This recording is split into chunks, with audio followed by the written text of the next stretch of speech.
Alors, bonjour tout le monde. Je me suis fait offrir dernièrement, en fait ça c'est l'intérieur d'un FG01, c'est un antenna analyzer 0 à 60 MHz.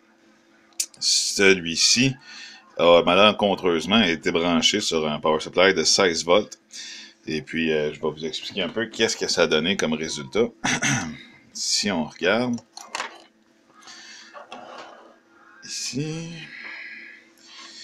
dans le, dans le système, l'électricité rentre ici, descend comme ça. Ça ici, c'est les trois terminales de la switch. Le switch est juste ici de ce côté-là.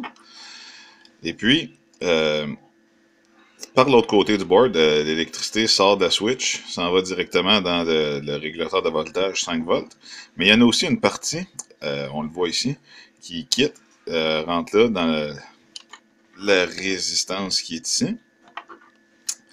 Alors, c'est ça, il y en a une partie qui arrive directement de la plug, qui rentre dans la résistance, et puis qui s'en va à cette composante-là ici, qui est un amplificateur RF. Parce que si on veut analyser une antenne avec du RF, il faut générer du RF, et puis l'amplifier, l'envoyer dans l'antenne, puis regarder qu'est-ce qu'il y en a de la puissance qui revient. Alors, l'amplificateur RF s'est retrouvé à manger directement le fameux 16 volts qu'il y avait. Alors, on va faire des observations autour de ça. Donc, on a allumé l'antenna analyzer. On a la fréquence centrale à 1 MHz. Et puis avec un balayage de 0 Hz. Donc normalement, il sort 1 MHz en quelque part. En arrière de ça, je vais juste brancher mon probe puis je vous reviens. Donc, ma super pince de grande est branchée. Alors si je probe ici à l'input de l'amplificateur, on a un signal. Je vais essayer de continuer à filmer. Et puis, si on regarde dans mon baseband, oups, là, je viens d'arracher tout en avant de moi. Ce ne sera pas bien long. Si on regarde ici, on va ajuster la ligne. On va dire que c'est notre point zéro. Alors, on a un petit peu de DC, on a un signal, j'ai déjà ajusté mes marqueurs, on voit en haut à droite que le signal est bel et bien à 1 MHz. Et puis maintenant, on va aller du côté de l'output, qui va être ici.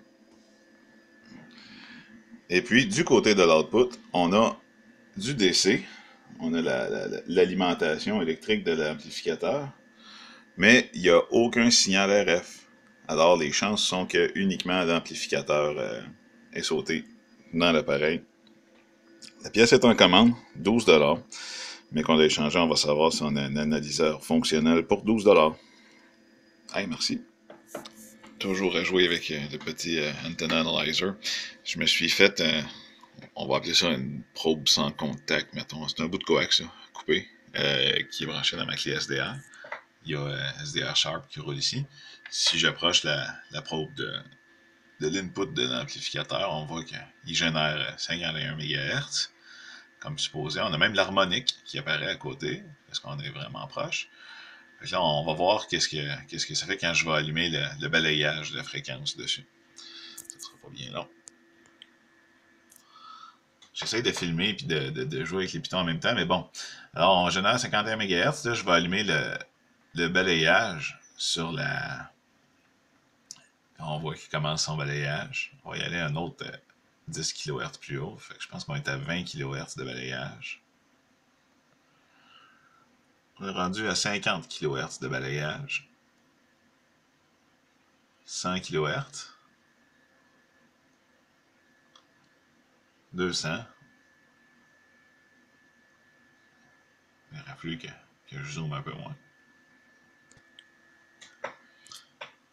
Donc j'ai changé le zoom là, sur la clé SDR, là, mais on est toujours à 200 kHz. On est maintenant à 500 kHz. On a un balayage de 1 MB. Et puis 2 MHz. Étant donné qu'il y a ces 2.4 MB de large, là, ça ira pas plus loin que ça. On va redescendre jusqu'à.